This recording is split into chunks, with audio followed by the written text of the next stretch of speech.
Eu agradeço a Deus por Ele sempre me dar essa graça e ter ao nosso lado um povo que não necessitam de ser repreendido, exortado, chamado a atenção, mas orientados, porque todos nós estamos em um processo de desenvolvimento, de melhoramento.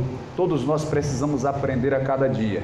Eu digo isso porque eu sempre vou pesquisar, vou estudar, vou saber alguma coisa para que eu possa melhorar. E sempre sei que sei muito pouco e que preciso aprender muito. Então, aquilo que a gente vai entendendo, a gente vai repassando para os irmãos. Segunda carta de Paulo a Timóteo, capítulo 12, versículo 15, é um texto bem conhecido, só para a gente tomar base para a proposta que eu tenho de reflexão para os amados irmãos nesta noite. Segunda carta de Paulo a Timóteo, capítulo 2, versículo 15. Timóteo era filho de Berenice, neto de Eunice, um judeu que foi instruído pelo apóstolo Paulo na sua convenção e que se tornou pastor em Éfeso. E Paulo lhe escreveu 2 cartas lhe dando direção, que serve muito para a gente, base para as nossas igrejas. 2 Timóteo, capítulo 2, versículo 15, diz assim: procura apresentar-te a Deus aprovado, como obreiro que não tem de que se envergonhar e que maneja bem a palavra de Deus. Procura apresentar-te a Deus aprovado como obreiro que não tem de que se envergonhar e que maneja bem a palavra de Deus. Senhor Deus e Pai, aqui estamos nessa noite alegres, felizes e satisfeitos pela Tua bondade sobre as nossas vidas. Traz a Tua graça, traz a Tua unção, a Tua direção, traz o alimento vivo do céu, a Tua palavra, para que possamos, meu Deus, nos alimentar. E estando alimentados, possamos ter energias, ter forças, disposição para continuar firmes e animados na Tua presença. Esta é a minha oração, esse é o meu pedido, assim venha, Pai, e a todos abençoe, em nome de Jesus. Amém.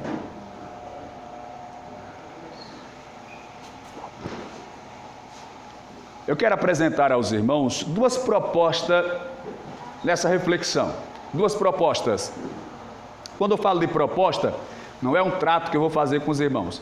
São 2 visões de trabalho para que a gente desenvolva, que é consciência e motivação. Conscientizar e motivar. São as 2 propostas, são os 2 pontos que eu quero passar para os amados irmãos nessa noite. Primeiro ponto, conscientizar. Trazer uma consciência do que é a obra, da responsabilidade da obra, do peso da obra, do compromisso da obra, dos desafios da obra, dos levantes, das lutas que a obra, ela traz, ela permite, ou que vem sobre nós. O que eu já vivi, já me fez ver que como é duro, irmãos, fazer a obra do Senhor. O que eu já vivi, o que eu já passei, o que eu já enfrentei, me fez entender como é duro fazer a obra do Senhor. Essa é a parte da conscientização. Essa é a parte que eu vou trabalhar para lhe conscientizar sobre as dificuldades, a dureza, as lutas que surgem na frente daquele que se dispõe ou se predispõe a fazer a obra do Senhor. Enfrentei já problemas em igrejas, até brigas, irmãos. Dentro de igreja eu já tive que intervir nesses 25 anos. Eu lembro que no primeiro batismo que eu fiz lá na cidade de Messias, no domingo, trouxemos os irmãos para cá, para Maceió, para a sede de Madureira. Na segunda, eu fiquei eu e a minha esposa fazendo os cadastros dos irmãos para fazer as carteiras de membro. E de repente, uma jovem abriu a porta da igreja e falou umas 3 palavras, não sei o que, pastor. Falou umas palavras que eu não entendi. E eu fiquei olhando para a esposa, olhei porque ela falou, ela abriu de novo, pastor, estão brigando. Eu saí fora da igreja, aí tinha uns 4 irmãos na frente da igreja. Um ia para o culto, que tinha um culto na casa do irmão, culto de pregação, estava de paletó, de gravata, com a Bíblia na mão. Do outro lado estava o outro irmão, eu vou dizer o nome deles, vocês não vão saber quem é. O irmão Jailson estava de paletó e gravata com a Bíblia na mão, e o irmão Isaac estava do outro lado com um paralelepípedo na mão. O Sandro, irmão do Isaac, meio agitado também, de repente chegou, acho que foi o André, porque essa moça que chamou na porta, ela namorava, parece-me que com o Sandro, e parece que o André paquerou ela e deu um beijo nela, um selo, e foi a confusão, mãe. Então eu batizei o irmão no domingo e disciplinei na segunda. E para piorar, o irmão Jair estava de paletó e gravata, ele era meio magro e alto, feito eu. Aí disseram, rapaz, o pastor daquela igreja é brabo. O camarada errou, ele foi resolver no tapa, porque ele pensou, os caras pensaram que era o pastor da igreja. O irmão ia trabalhar, meu irmão, pegava o ônibus para ir para o canavial corta-cana. Aí os camaradas, tu congrega onde? Eles se congregam naquela igreja de frente à loja do Carlos Móvel. Ah, a igreja da porrada, desculpa a palavra. Que lá, entendeu? Pastor, quando se abusa lá, desce. Já passei por isso. Teve uma vez que um irmão começou a namorar com uma moça, ainda ajeitou, comprou cama e tal. Quando estavam, eles não iam casar civilmente, mas eles iam se juntar. A gente ia só seguir os trâmites da disciplina e tal, mas de repente deu errado e um foi para um lado, outro foi para outro. Aí eu estava fazendo o culto na sala da casa. Hoje tem uma congregação que eu comecei na sala de casa. Aí terminou o culto, fica sempre aquele grupo de irmãos lá, aqueles jovens. Aí eu disse, irmão, pega a bicicleta ali, vai lá na venda ver se ainda está aberto, compra um milho alho para fazer uma pipoquinha para a gente comer. Eu fazia muito pipoca para os irmãos. Aí ele foi, demorou um pouquinho, quando ele chegou nervoso, irmão. Chegou nervoso, estressado. Disse que foi, irmão, me. Disse, não, vou dar uma lapada ali naquele caba sem vergonha. Isso foi que houve. Ele tinha acabado o namoro com essa moça, com essa irmã, e quando ele foi comprar o milho, eu me arrependi de ter mandado ele comprar o milho, irmão. Quando ele estava, ou era indo, ou era vindo, encontrou a irmã vindo conversando com esse rapaz. Esse rapaz era metido a namorador. Aí o Almir não contou a história, mas alinhou a bicicleta na titela do rapaz e meteu com tudo. Tebei e o camarada caiu de perna para cima. Então tudo isso eu já vivenciei dentro de igreja. Coisas mínimas, existem coisas graves que aconteceram em outros lugares que é até assustador falar, mas eu já passei por essas experiências. Sem falar nas dificuldades financeiras, dos problemas de pagar aluguel, enfrentar uma coisa e outra, coisas que machucaram, feriram, mas eu sabia que eu estava com uma missão. Eu sabia que Deus tinha me dado uma missão e eu não poderia desistir dela, ser omisso, voltar atrás, eu não podia. Eu tinha que insistir nessa missão, nesta luta. Já enfrentei até inveja. Já imaginou você enfrentar a inveja dos seus irmãos? Mas isso não é novidade, porque na Bíblia alguém disse que quem matou Abel foi o Caim, o seu próprio irmão. Quem vendeu José foram os seus próprios irmãos. Quem queria tomar o trono de Davi era o seu próprio filho. Quem queria tomar o trono de Salomão era Adonias, o seu próprio irmão. Então, essas situações acontecem. Tudo coisas que surgem, que de repente chega a querer lhe alfinetar. Quando a gente começou o trabalho aqui, irmãos, é aquela luta, sabe? Eu vou falar uma coisa, a minha esposa até ela fica um pouco constrangida quando eu falo isso, mas graças a gente nunca passou assim de ficar, mas a gente já passou privações difíceis.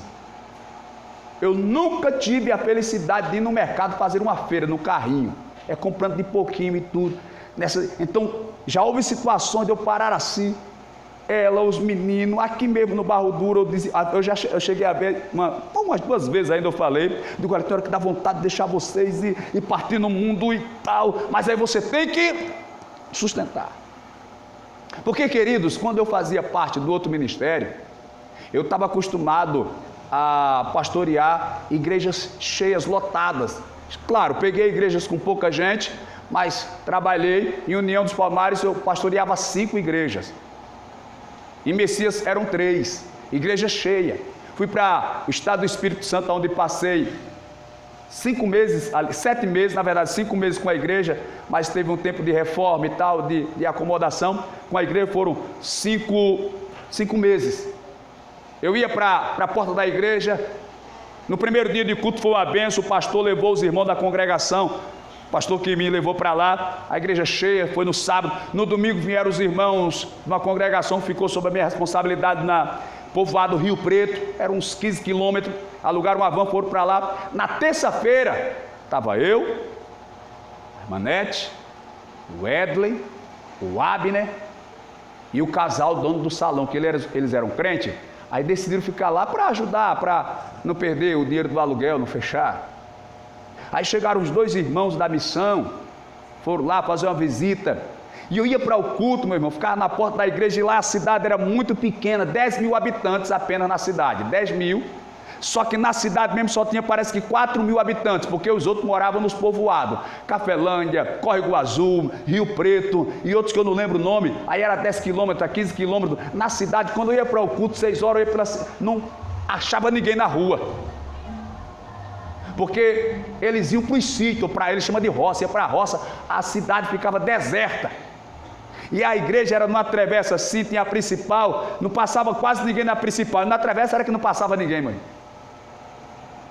Eu lembro que um dia eu estava na porta da igreja, eu contei isso até para o presbítero Diego ontem, quando a gente foi matricular o menino, eu fiquei na praça esperando resolver alguma coisa, aí passou uma meninazinha, baixinha, cabelo amarelo, enrolado, parecendo miojo, e ela andava assim, que nem uma velhinha.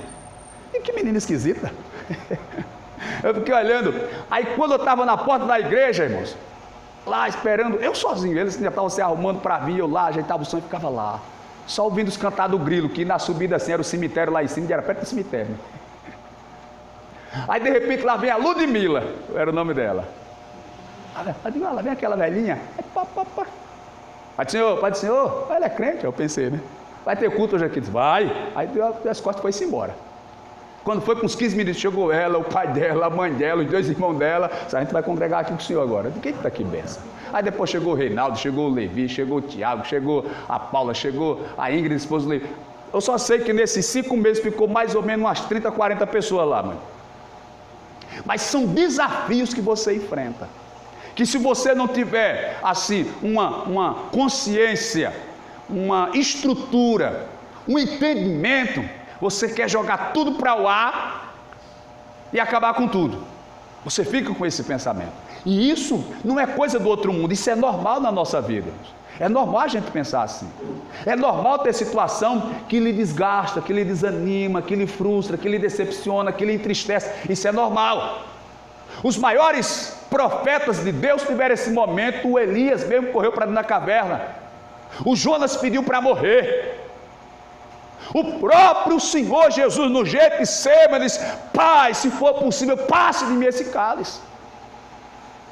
O que era o cálice? Era a missão que Deus tinha dado para ele, e ele estava vendo que era uma missão dura, árdua, que se o Pai pudesse resolver de outra forma, que ele o fizesse. Então tem hora que a missão que Deus dá é assim, ela é tão dura, tão árdua, que a gente fica pedindo para Deus colocar outro no nosso lugar. Não é pecado você ter essa sinceridade diante de Deus, mas o bom é fazer como Jesus. Todavia, não seja feito o que eu quero, não seja feita a minha vontade, mas sim a tua vontade.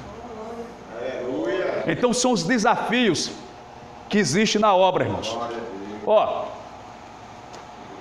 Para a gente entender o peso da obra, no livro de Mateus, capítulo 10, versículo 16, eu vou ler alguns versículos aqui durante a palestra, durante a palavra, e os irmãos vão acompanhando, fique atento para quando a gente citar. 10 e 16 de Mateus diz assim, eis que eu vos envio como ovelhas ao meio dos lobos. Jesus está falando para os discípulos a quem ele vai dar a tarefa de pregar o evangelho, de evangelizar e de ganhar as almas. Sabe o que ele disse? Eis que eu vos envio como ovelhas ao meio dos lobos. E pense comigo, o que pode uma ovelha fazer contra um lobo?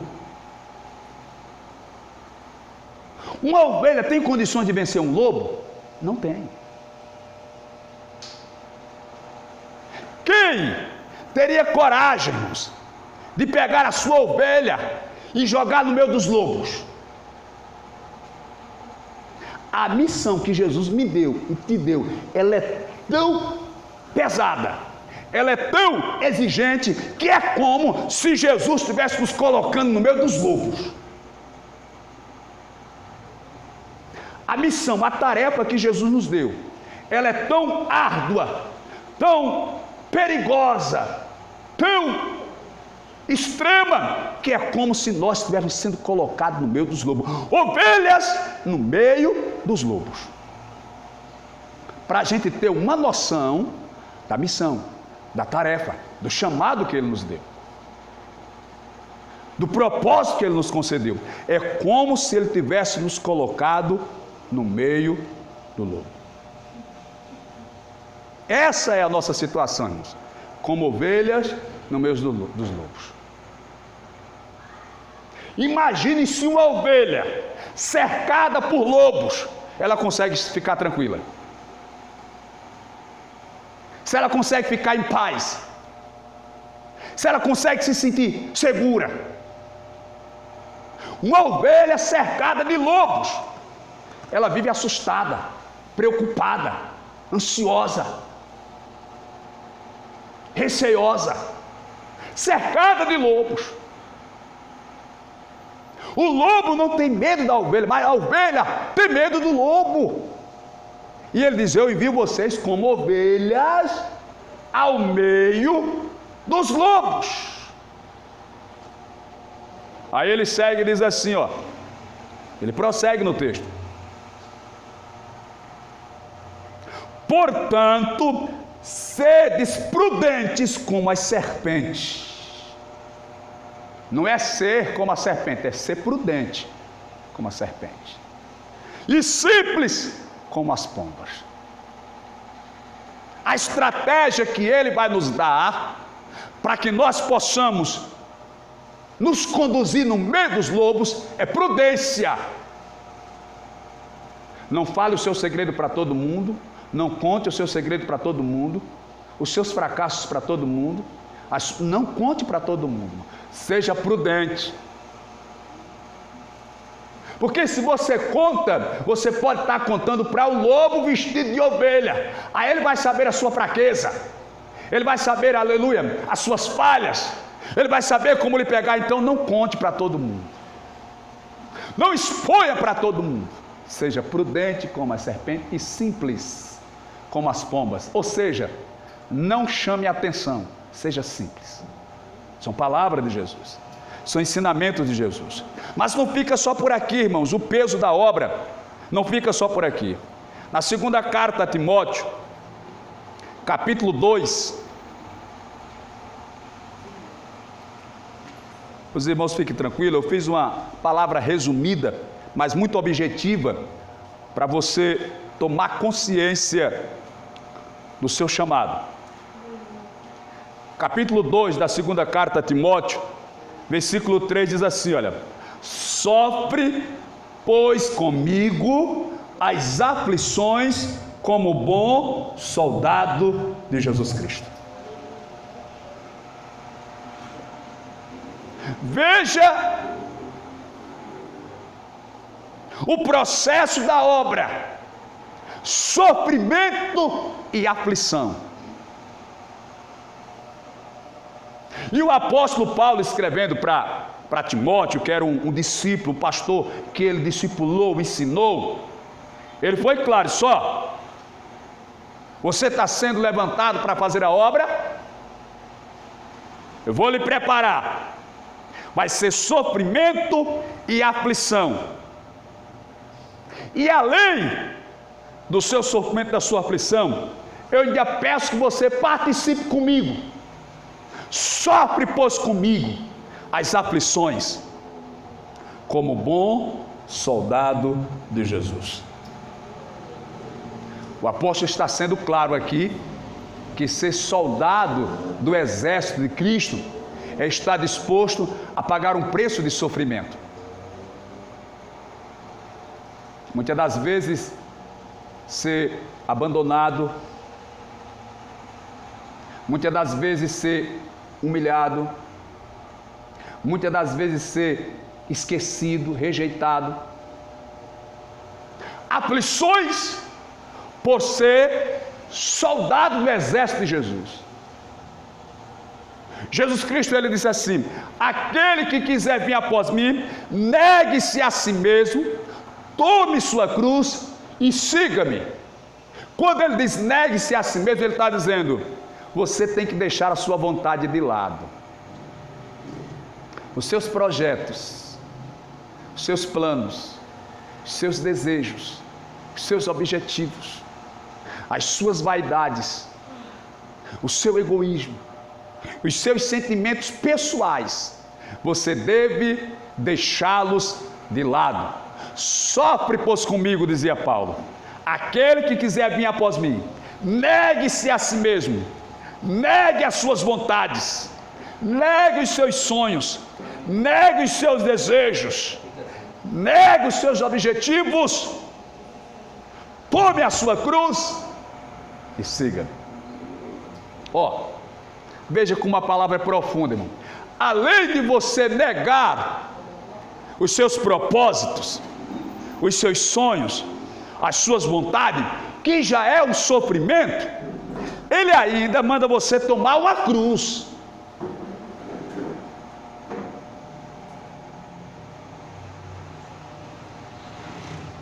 É semelhante. Eu não queria ter um exemplo aqui para expressar para os irmãos. Estou tentando achar aqui um jeito de fazer você entender. É como se você estivesse com sede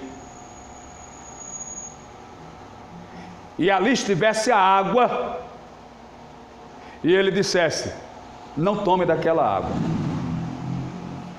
Você diz: tudo bem, então eu não vou tomar dessa água.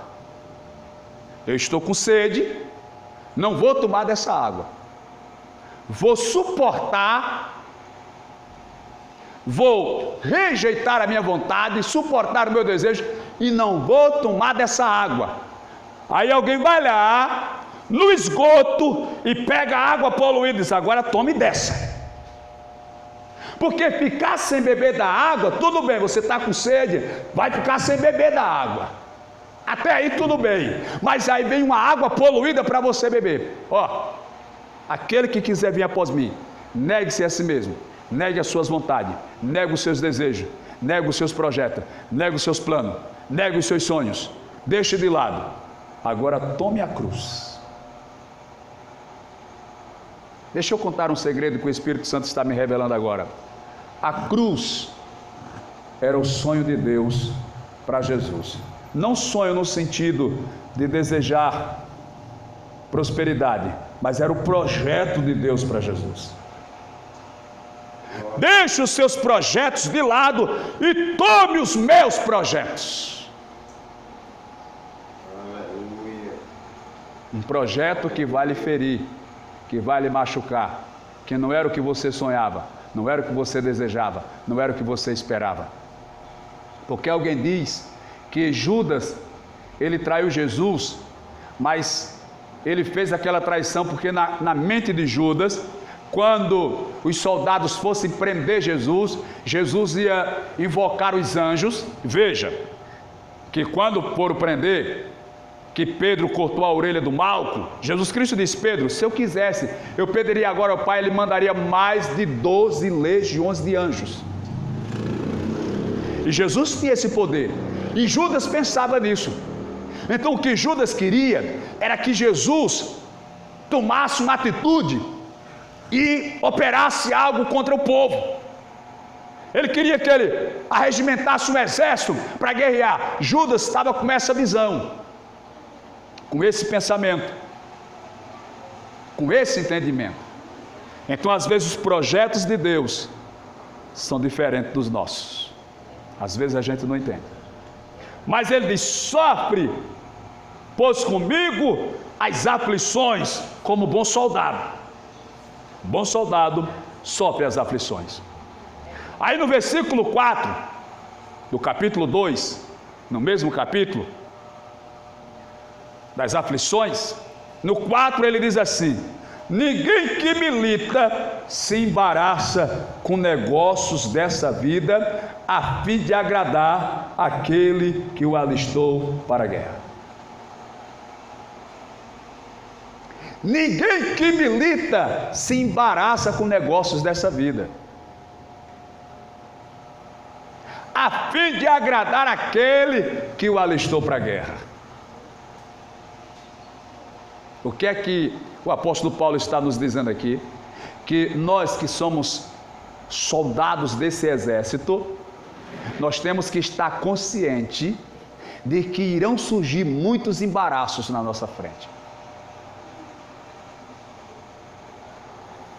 Os negócios dessa vida trarão embaraços. Problema no casamento, para tentar lhe desanimar de fazer a obra. Problema familiar com o pai, com a mãe, com o filho, com a filha, para lhe desconcentrar de fazer a obra. Problemas financeiros, dívidas, para lhe desanimar, desconcentrar e tirar a sua alegria de fazer a obra. Problemas de saúde, para tentar lhe desanimar, lhe entristecer e fazer você parar de fazer a obra. Isso são embaraços dessa vida. Mas ele diz: mas ninguém que milita se embaraça com o negócio dessas vidas, a fim de agradar aquele que o alistou para a guerra. O que é que ele está dizendo? Está doente, mas faça a obra, meu irmão. Está com dívida, faça a obra. Tem problema no casamento, continue fazendo a obra. Tem problema com os filhos, na família, continue fazendo a obra. Não se embarace com negócios dessa vida. O objetivo é agradar aquele que lhe alistou para a guerra. Aleluia! Porque às vezes nós ficamos imaginando que essas circunstâncias vêm porque nós somos piores do que os outros, porque Jesus quer nos castigar. Não, irmãos. Alguém disse que as missões mais difíceis do reino é dada aos soldados mais valentes. As tarefas mais árduas, mais difíceis, mais complicadas, não é dada a soldado raso, não, é dada a soldado valente.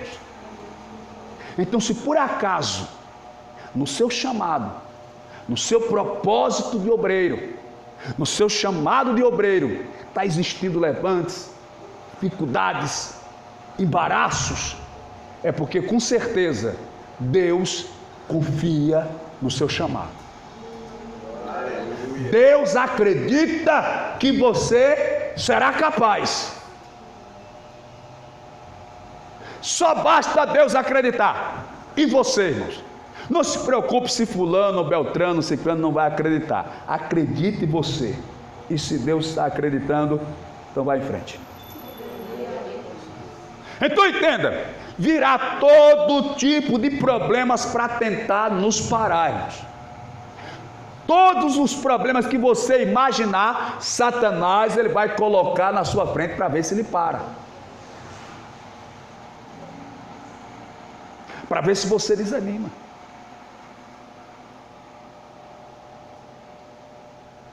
Satanás ele nos estuda, irmãos, do nosso deitar ao nosso levantar, do nosso levantar ao nosso... Ele vasculha tudo, ele não é onisciente, nem onipresente, nem onipotente, mas ele vai analisar, ele vai pesquisar, ele vai tentando, vai testando para ver o que lhe atinge. Ele vai procurar a sua fraqueza, aquilo que lhe atinge, aquilo que lhe entristece, ele vai catando, irmãos. Ele vai pesquisando. Por isso, repito o que eu falei: não conte os seus segredos para todo mundo. Conta para Deus. Não revela as tuas fraquezas, as tuas angústias, as tuas frustrações. Não revele. Porque senão Satanás ele pode criar uma situação aonde você pode se sentir afrontado ou até mesmo traído. Não, um dia lá em Messias eu achei engraçado.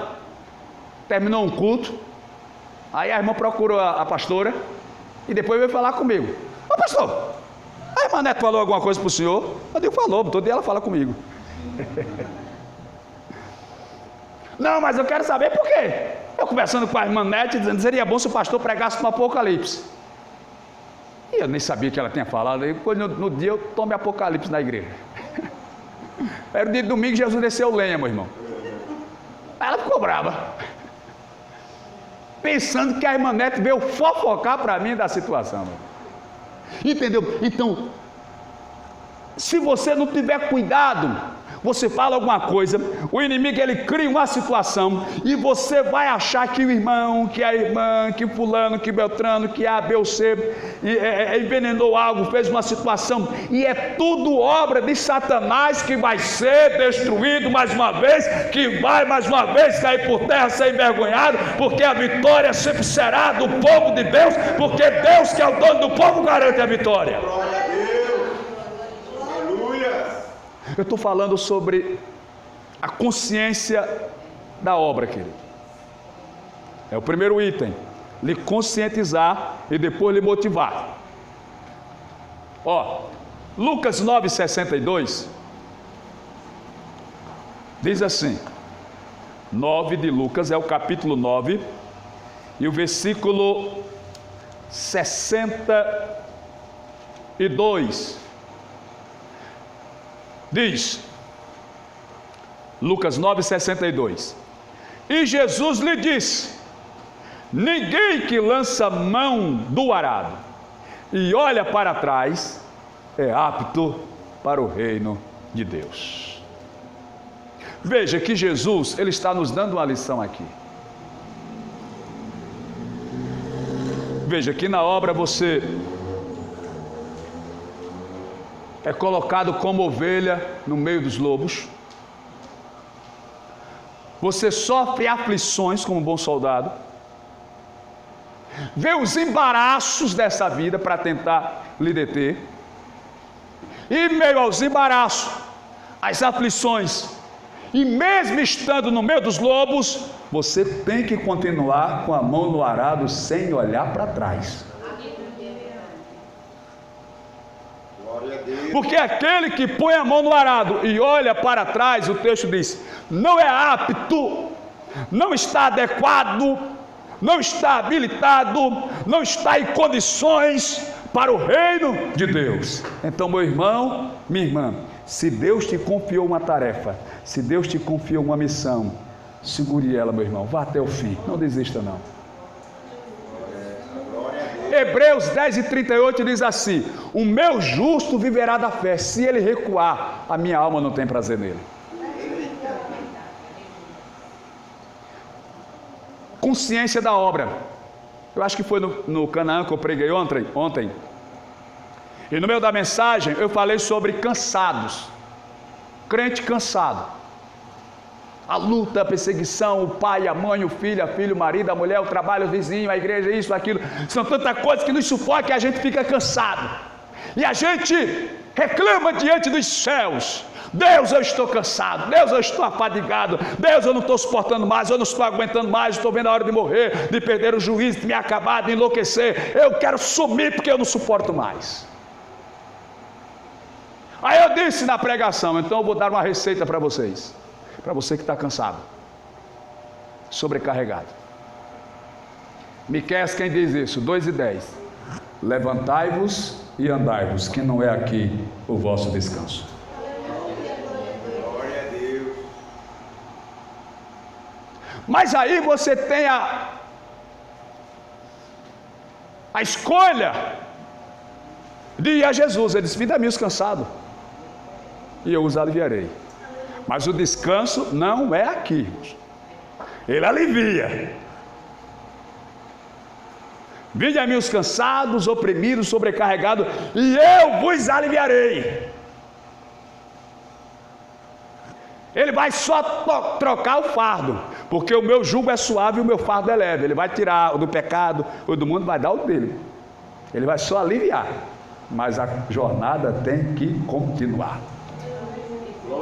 Aquele que põe a mão no arado e olha para trás não é apto para o reino dos céus, meu irmão. Então, conscientização, é isso que eu estou fazendo nesta primeira proposta. Ainda em Mateus, capítulo 25, veja, essa proposta aqui é boa para a gente refletir sobre o chamado, sobre a mão no arado, e eu acredito que, vez ou outra, a gente vai vir aqui, assim também como iremos no Canaã, em união, ter uma palestra com os irmãos, para a gente refletir. Culto é mais empolgação, mais festa, isso aqui é para a gente refletir, para a gente pensar, conscientizar. 25 de Mateus, capítulo 25, versículo 24, por diante diz assim, ó, Mateus 24, 25 é o capítulo 24, versículo por diante. Mas chegando também o que recebera 1 talento, disse: Senhor, eu conhecia-te que és um homem duro, que ceifas onde não semeaste, e ajunta onde não espalhaste. E atemorizado, escondi na terra o teu talento. Aqui está o que é teu. Respondendo, porém, o seu senhor, disse-lhe: mau e negligente servo, sabes que ceifo onde não semeei, e ajunto onde não espalhei. Devias, então, ter dado o meu dinheiro aos banqueiros, e quando eu viesse, receberia o que é meu com juro. Tira-lhe, pois, o talento, e dai-o ao que tem 10 talentos. Ó, a gente conhece a história. Era um senhor rico, poderoso. Ele fez uma viagem, aí chamou os servos, no caso aqui 3 servos. A um servo ele deu 10 talentos, a outro, aliás, 5 talentos, a outro deu 2 talentos, e a outro ele deu apenas 1 talento, e viajou. Passaram-se os dias, ele retornou, chamou os servos para prestarem conta do talento ou dos talentos que receberam. O que ganhou 5 talentos, trabalhou com os 5, investiu os 5 e ganhou mais 5, fez 10. Servo bom, fiel, foste fiel no pouco, sobre o muito te colocarei, ser senhor de 10 cidades. Viera depois o que ganhara apenas 2 talentos. Trabalhou com os 2 talentos, lutou, negociou, ganhou mais 2, fez 4. O Senhor chegou, servo bom e fiel, fosse fiel no pouco, sobre muito te colocarei, ser senhor sobre 4 cidades. Por último, chegou aquele que só tinha ganhado 1 talento. E o que foi que ele fez? Ele enterrou o talento na terra. Eu fico imaginando que ele começou a pensar assim: 1 talento é muito pouco. Aquele ganhou 10, ó. Quem ganhou 10, ou aliás 5, ganhou 5 foi a benção. Aquele ganhou 2, ó. Eu só ganhei 1. Sabe uma? Eu vou enterrar esse talento. Eu vou colocar esse talento em um lenço, vou amarrar bem, vou cavar um buraco, vou colocar e vou cobrir. Eu vou enterrar, não vou fazer nada com esse talento não. Só 1. Só 1 talento? Ô meu irmão, Deus abençoe. Ah, tem um lugar. Pronto.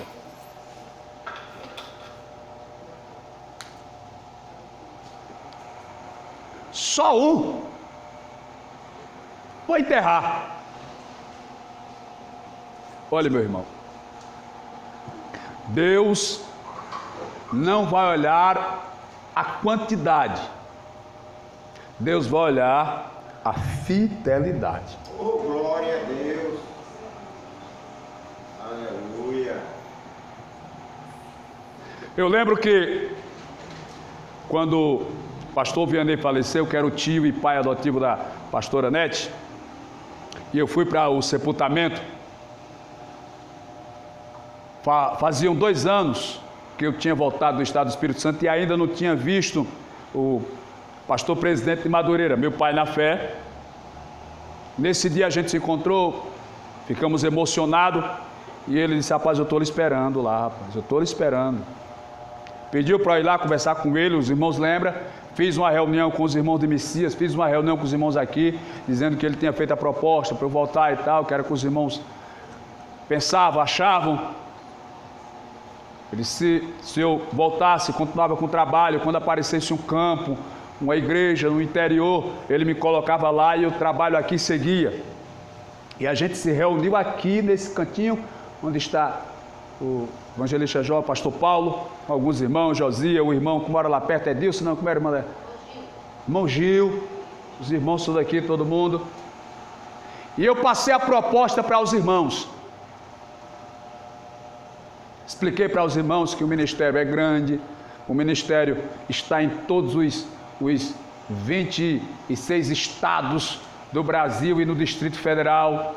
Tem no Japão, nos Estados Unidos, é um ministério grande, com convenção, formado, tal, condição financeira e tudo mais, que poderia ser vantajoso para os irmãos. Irmão Gil se levantou e disse uma coisa, irmão, que me fez mudar de ideia na hora. Sabe o que foi que ele disse? Não sei se os irmãos vão lembrar, mas aqui ficou na minha mente. Pastor, nós não estamos preocupados com igreja grande, com convenção, nem com credencial, não. A gente quer estar no lugar onde a gente seja amado. Aqui a gente é uma família, aqui a gente vive feliz. O senhor lembra? Então, queridos, eu paro às vezes e reflito, a gente tem que refletir. Eu poderia estar em um ministério grande, fazendo um trabalho, numericamente falando, maior, com status. Eu era membro da convenção, da diretoria da convenção, eu era um dos membros da diretoria da convenção. Eu era membro da junta conciliadora da convenção estadual. Tinha status para ir para as convenções nacionais, como fui para Brasília, para o Ceará. Só que a responsabilidade e a compreensão que vem à minha mente, e se eu estivesse lá, não muda nada eu estando aqui. Aqui pode ser um talento apenas que Ele colocou nas nossas mãos, mas nós não iremos enterrá-lo. Não. E é essa a proposta que eu trago para os irmãos. Nós não podemos enterrar o talento, porque é apenas um. Deus conta conosco para fazer esse talento multiplicar. Glória a Deus, aleluia. Esse talento avançar. Passando essa parte da conscientização, do entendimento, da responsabilidade, do peso, e Deus, Ele conta conosco. Sabia que os anjos queriam pregar o Evangelho? Eu não lembro a referência, mas se eu não me engano é Paulo que traz esse assunto, dizendo que Deus não deu aos anjos a missão de pregar o Evangelho, mas deu à igreja, deu a nós. Então Deus está contando com a gente. Deus conta conosco. Deus conta comigo, com cada um dos irmãos que estão aqui. Aleluia. Um ministério pequeno pode ser, talvez não seja nem um talento inteiro, mas mesmo assim, irmãos, Deus conta com a gente. Foi uma missão que Ele nos deu, foi uma tarefa que Ele nos deu, que talvez uma igreja grande, uma igreja de status, pastores renomados, não tenham a disposição de ir na sua casa, de ir lá, de lhe abraçar, de lhe dar atenção. E às vezes Deus nos levanta como uma igreja pequena, um povo humilde, que é para podermos abraçar aqueles. Porque aqui existe um mistério, eu não sei se eu já contei aqui, mas eu vou contar novamente. Foi aqui em Pernambuco, eu não sei se foi em Palmares. O pastor que pastoreou lá, ele contou essa história quando a gente estava indo para Brasília. Ele disse que tinha um pastor de uma igreja muito grande, muito grande. Essa igreja era grande, rica, poderosa, uma Assembleia de Deus antiga. Você sabe que a Igreja de Deus aqui no Nordeste ela é muito antiga. Aqui em Alagoas já tem 108 anos, se eu não me engano. E quando foi um dia, uma irmãzinha muito humilde chegou para o pastor e disse: pastor, a minha filha está muito doente, dá para o senhor ir lá orar por ela? Disse: irmão, vou arrumar um tempinho aqui, depois eu vou lá. O pastor vai para lá, vai para cá, vai para lá, vai para cá, uma correria, uma ocupação. No outro culto, a irmã: pastor, rapaz, minha filha continua doente, o senhor disse que ia lá e não foi. Sou irmã, eu vou arrumar um tempinho, você sabe, é muita coisa e tal. A irmãzinha era humildezinha, pobrezinha tal, lá da comunidade, da favela, não deu atenção.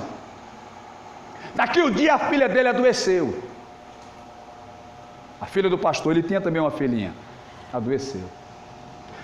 Dinheiro ele tinha, colocou no hospital particular, no apartamento, pagou todos os exames, contratou os melhores médicos e nada de achar a doença da menina e nada da menina ficar boa. E passa dia ele gastando, investindo e fazendo exame, mais exame, nada. Quando foi um dia, ele foi lá ver a filhinha dele já quebrado, desesperado, entrou na enfermaria, no apartamento onde ela estava, ela com 2 aninhos de idade, 2 anos. Ela chegou para ele e disse assim: pai, o tio é um tente. Aí ele: minha filha, um crente é um servo. E é, pai, um tente é um servo? É, minha filha. Ô pai, o tio é um diácono. Ô minha filha, um diácono. O diácono é o servo do servo, que é o crente. E é, pai. E o tio é, pai, um presbítero. Ô minha filha, o presbítero, ele é o servo do servo, que é o diácono, que é servo do crente, que é o servo. E é, pai. Pai, o tio é um evangelista. Ô minha filha, o evangelista é o servo do servo, do servo, do servo. Ele já estava se quebrando. Aí ela chegou no patamar derradeiro nas Assembleias de Deus: pai, e o tio é um pastor? Aí ele: minha filha, o pastor é o servo, do servo, do servo, do servo, do servo. Glória a Deus. Aí ele foi lá na casa da irmã, orou pela filha dela, Deus curou a menina, no outro dia a filha dele teve alta.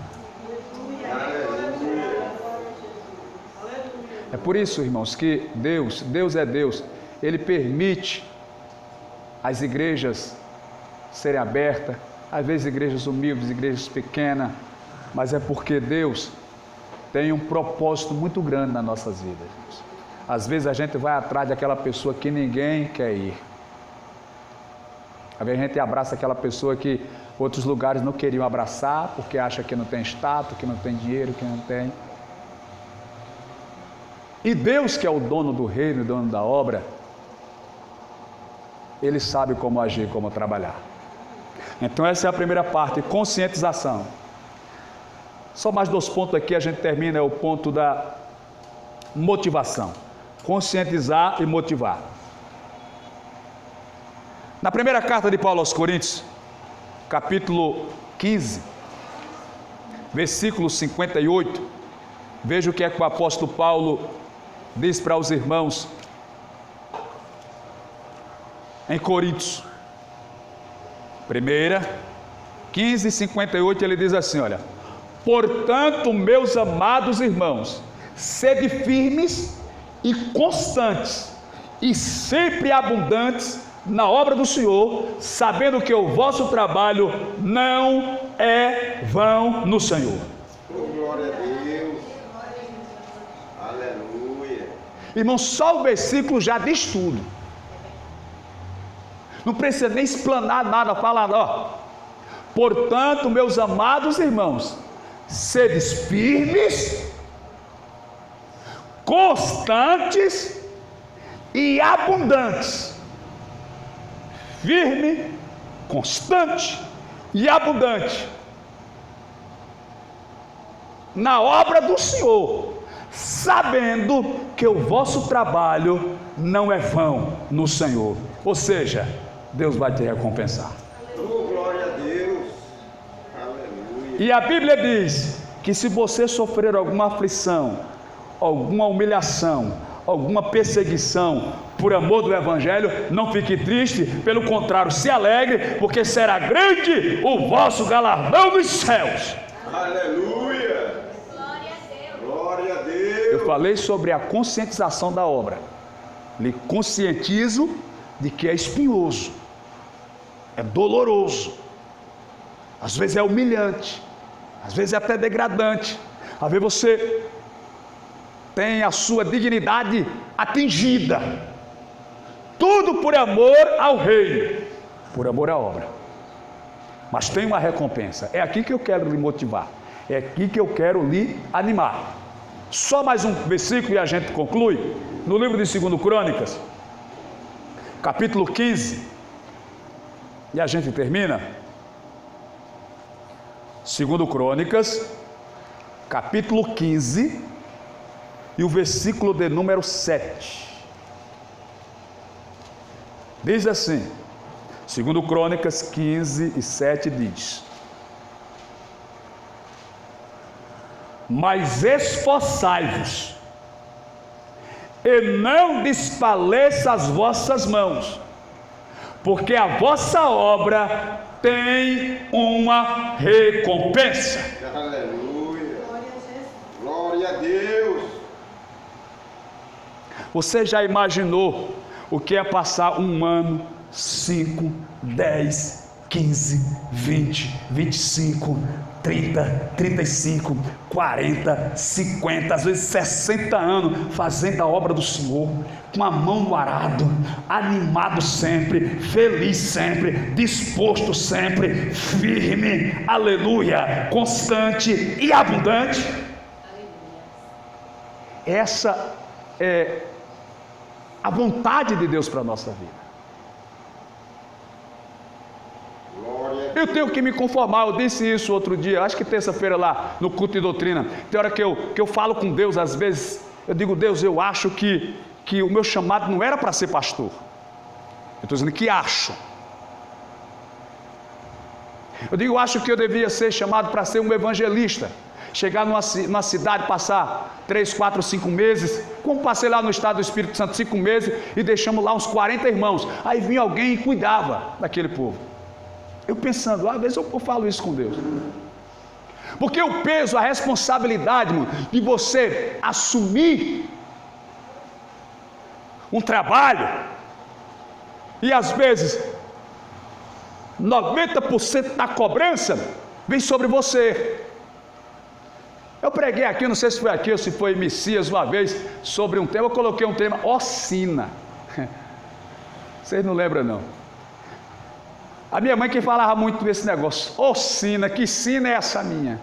Sina é quando você está destinado a sempre sofrer, a sempre padecer, passar por prova, por dificuldade, humilhação ou coisa dessa. Isso é uma sina. Aquilo se repete na sua vida todo o tempo. Você nunca sai daquele negócio, é sempre aquela sina. Você corre para todo lugar, mas a sina está lá.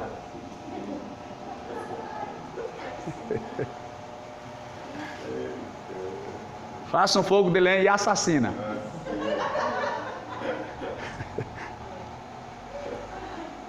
Então parece que se repete nas nossas vidas. E às vezes eu fico assim um pouco incomodado, é porque você luta para dar um bom testemunho, para não gerar escândalo, para não fazer coisa à toa, para respeitar todo mundo. Mas às vezes tem alguém, eu falo no contexto geral, que faz alguma coisa dentro do rebanho e a cobrança vem para a gente, entendeu? É isso que eu falo de sina. Mas isso faz parte, irmãos. Eu não posso agora querer, por exemplo, jogar tudo para o alto e dizer, não dá certo, porque eu pensei que ia ser assim, que ia ser minha maravilha, que ia ser o mar de rosa. Não, eu tenho que estar consciente de que fazer a obra do Senhor, eu vou estar sujeito a todas essas dificuldades, a todas essas provas, a todos esses problemas, mas eu vou me alegrar e vou continuar firme, porque eu sei que naquele dia o Senhor me dará a inacessível coroa de glória, e a todos que assim permanecerem firmes na sua presença. Glória a Deus. Amém, meus queridos? Então que Deus te abençoe. Eu queria muito mais desfrutar do prazer de estar aqui com os amados irmãos e trazer essa simples reflexão com a esperança de que o Espírito Santo, que além de falar aos nossos corações, nos convence, nos anima. Além dele falar, ele te convença, ele te anime, ele te dê força, energia e disposição. E você saiba que Deus está contando com você para fazer esta obra. Se Deus lhe trouxe para cá, se Deus lhe colocou aqui, é porque Ele entendeu que você é apto para estar aqui e trabalhar nessa obra e dar continuidade nesse trabalho. Então, abraça aquilo que Deus te deu, não solta esse arado, mas continua firme, porque em breve estaremos todos nas mansões celestiais recebendo o troféu. Amém? Deus abençoe.